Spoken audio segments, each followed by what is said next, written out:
Hola, estamos en el curso H2310 que se llama Camino a la Extinción, pero está formulado como una pregunta, no es una afirmación, aun cuando es una pregunta que suena bastante seria. ¿Qué es lo que está ocurriendo o qué es lo que estamos haciendo de manera tal de exponernos hacia nuestra propia extinción autoinducida por nosotros mismos? Y es una pregunta seria, ¿ya?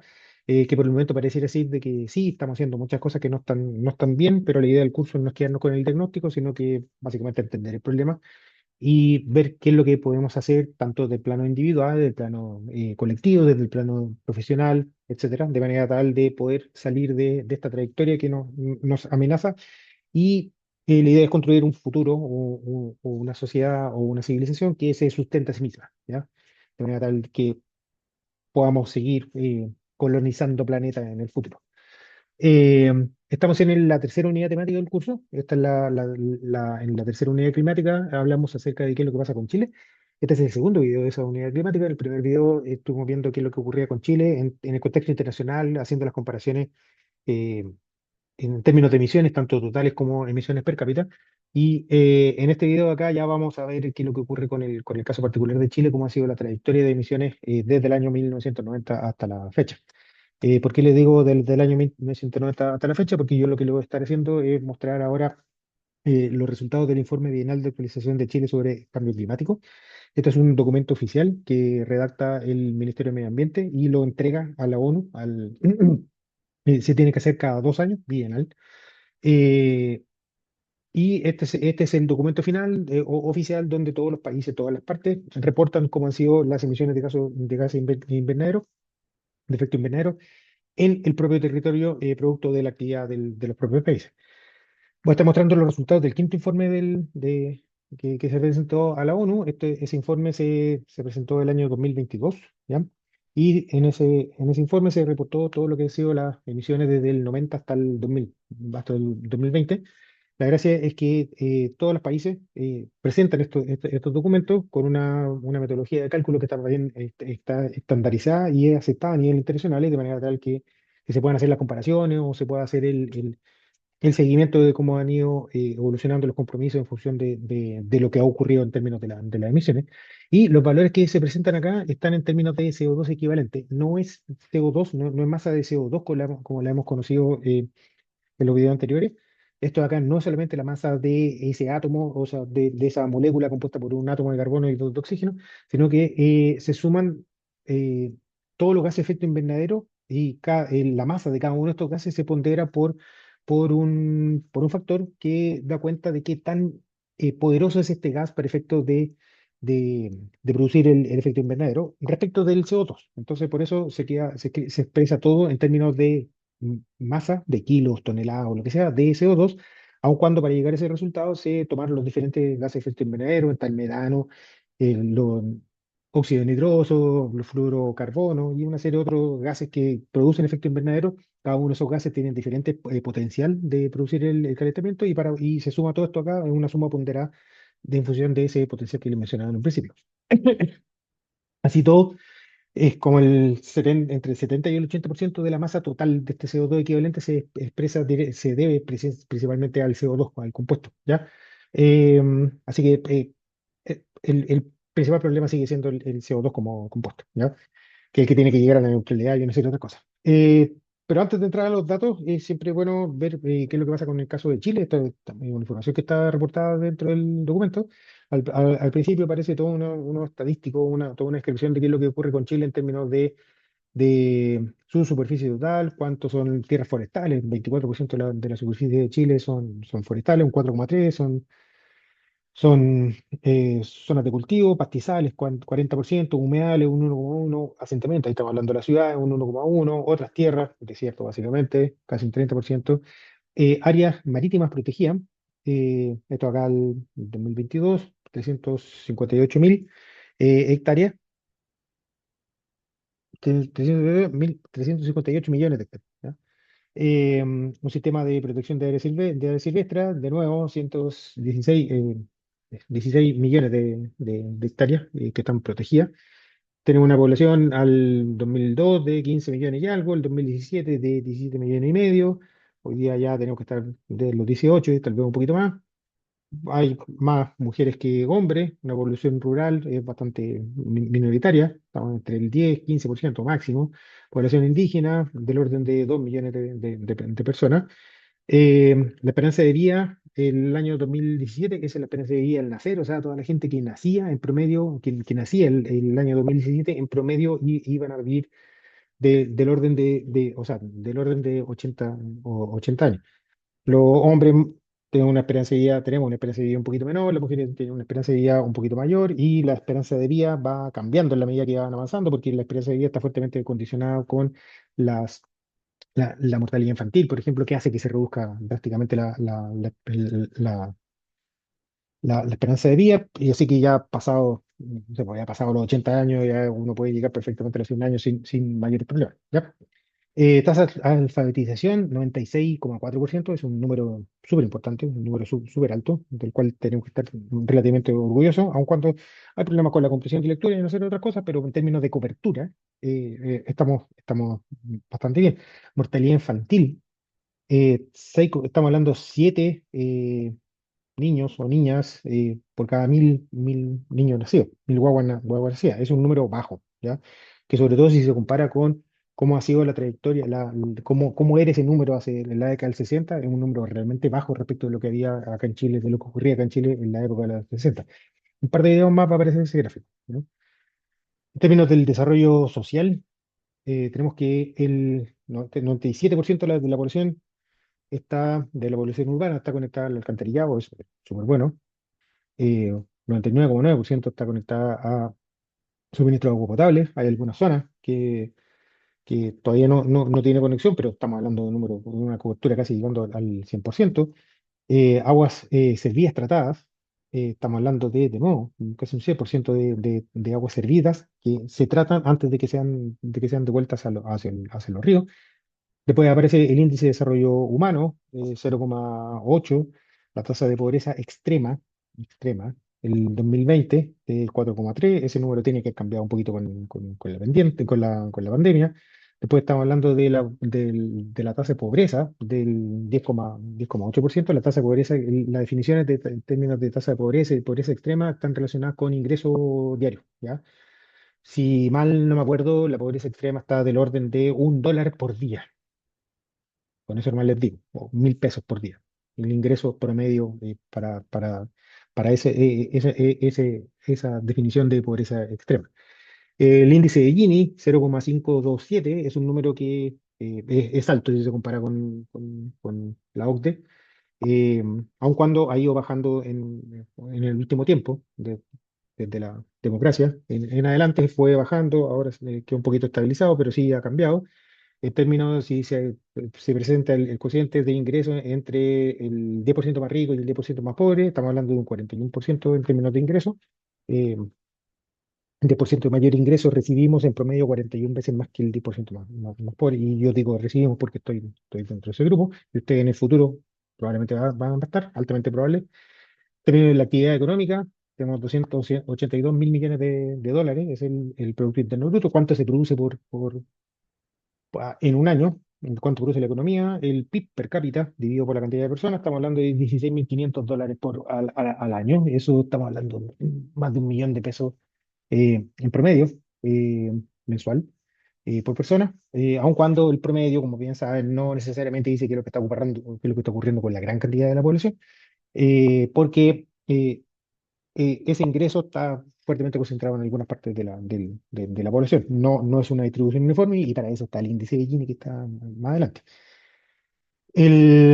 Exportaciones de bienes totales son 34%, de bienes y servicios un 35%, la balanza comercial, eso estamos hablando de deuda. Exportaciones mineras son 58 mil millones de dólares en el contexto del PIB, que son 282. Entonces la minería, si bien es importante para el Producto Interno Bruto, no es todo. Chile es un país que tiene una contribución minera que es súper importante, pero no lo es todo. Chile tiene muchas otras cosas de que aportar a nivel internacional. Sin ir más lejos, todo lo que es la exportación industriales, estamos hablando de 30.000 versus la minería son 35, ¿ya? Eso o sea, la minería son 58 y 30.000 son solamente la industria, siendo que la industria chilena no es muy reconocida por muy activa que digamos, ¿ya? Eh, Así que Chile no es solo minería, aun cuando es importante, ¿ya? Y cuando ya entramos a ver a lo que son las emisiones, y cuando se muestra las emisiones desde el año 2000, desde el año 90 a la fecha, lo primero es que cuando se habla de las emisiones totales, resulta de la suma de diferentes zonas. Hay una zona roja, hay una zona verde, que es negativo, hay una zona verde claro, hay una zona morada por ahí arriba, hay un naranjo por acá. La zona roja habla de todo lo que son las emisiones asociadas al sector de energía. Cada uno de esos colores son diferentes sectores, ¿ya? No son sectores productivos, sino que son diferentes agrupaciones de las emisiones en términos de los gases de efecto invernadero. Y aquí estamos hablando en términos de kilotoneladas, 50.000 kilotoneladas, o sea, son 50 megas, ¿ya? Megatoneladas de CO2. Las emisiones globales eran de 42 gigas, ¿ya? Y nosotros aportamos 50 megas, por si acaso, ¿ya? Entonces, dentro de los diferentes sectores que contribuyen a las emisiones, tenemos el sector energía, que eso está principalmente, que son toda esta área roja, que ha ido aumentando. En el año 90 era un valor que está entre 30 y 40 gigas, y el año 2020 ya estamos llegando a los 75 o 80 gigas. O sea, un factor 2 en aproximadamente 2 décadas.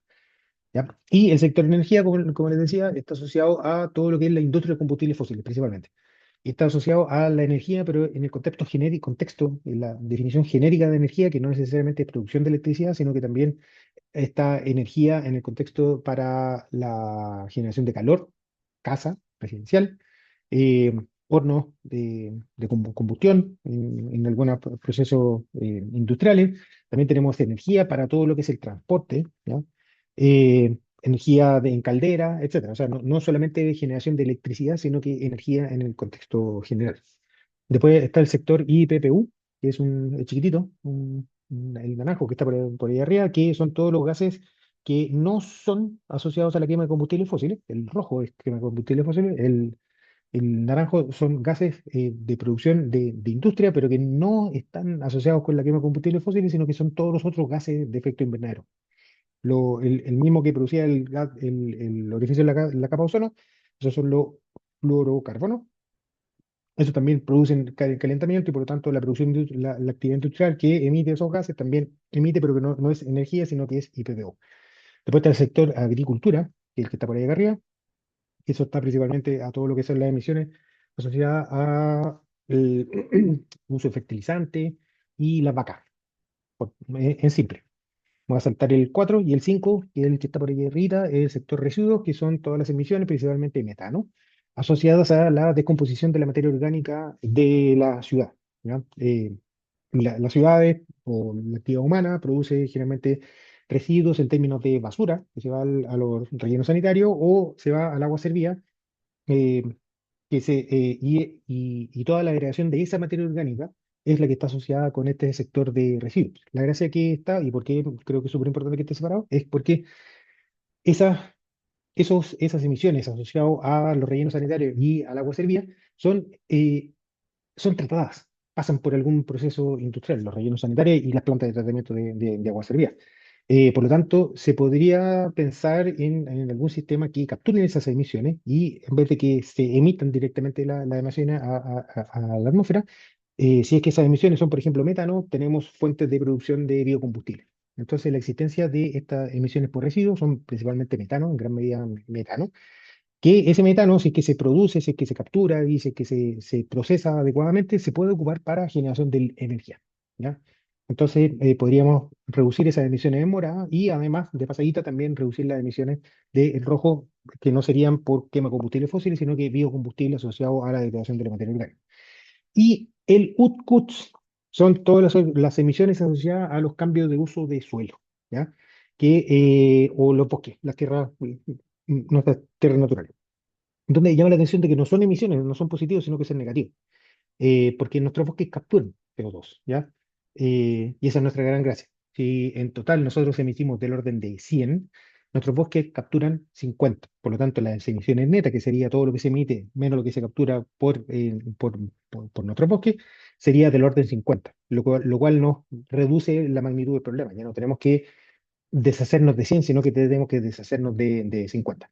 El pero de los bosques es que ocurren cosas como aquí el año 2017, donde ya no hay ninguna barra verde hacia abajo, sino que todo el contrario, hay un poquito de barra verde que sale por ahí arriba, ¿ya? Y eso se explica con todos los incendios del sur de Chile que ocurrieron ese verano del año 2017, donde la cantidad de tierras que se quemaron, las emisiones asociadas a esos incendios fueron tan grandes que, por una parte, cancelaron o equipararon todo lo que son las capturas y además produjeron una emisión neta. El año 2021-2022 también hubo grandes incendios, así que también se debiera esperar alguna aparición. Y otra de las cosas que llama la atención, o sea, ese es el gran problema de los bosques. Otra de las cosas que llama la atención es que en el último tiempo estamos con capturas de un poquito menos que 50 y antes teníamos un poquito más que 50, por lo tanto también ha ido reduciéndose la capacidad efectiva de capturar CO2 atmosférico por nuestros bosques. Y dentro de nuestros bosques también estoy incluyendo las plantaciones artificiales, ¿ya? Las plantaciones de bosque, aun cuando hay temas de biodiversidad, las plantaciones también capturan CO2 y ahí uno podría eventualmente pensar en hacer crecer árboles. Esos árboles después se ocupan para la construcción de casas y se estaría almacenando CO2 que se ocupó para el crecimiento de esos árboles. Ese sería un sistema de captura de CO2 que se almacena en forma de casa, por ejemplo, ¿ya? Cosas que eventualmente podrían estar haciendo.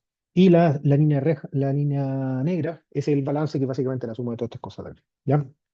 Eh, Cosas que intervienen, la energía, estamos hablando principalmente de combustibles fósiles, el IPPU, estamos hablando de los gases que se están ocupando, todo lo que es las emisiones por agricultura, ahí aparecen cuántas cabezas de ganado existen, cuáles son los sistemas de confinamiento, qué es lo que se hace con el estiércol, cuál es el uso de fertilizantes, los nitrogenados principalmente, los NOx, cuál es la superficie, cuánto se ocupa de esta superficie, etcétera. El sector de Utcut, como les decía, todo lo que se ocupa para ese cálculo, se ocupan cuánto es la cosecha, cada cuánto se cosecha, cuál es la superficie en términos de incendio, cuál es la superficie de frutales, cuánto crece, cuánto disminuye, cuál es la densidad de la madera y una serie de otras cosas. Y los residuos, como les decía, es cuál es el volumen de agua servida, con qué concentración de materia orgánica, cuánta basura se genera en las ciudades, con qué composición de la materia orgánica, los tipos de tratamiento que están influenciados dentro de este análisis, ¿no? O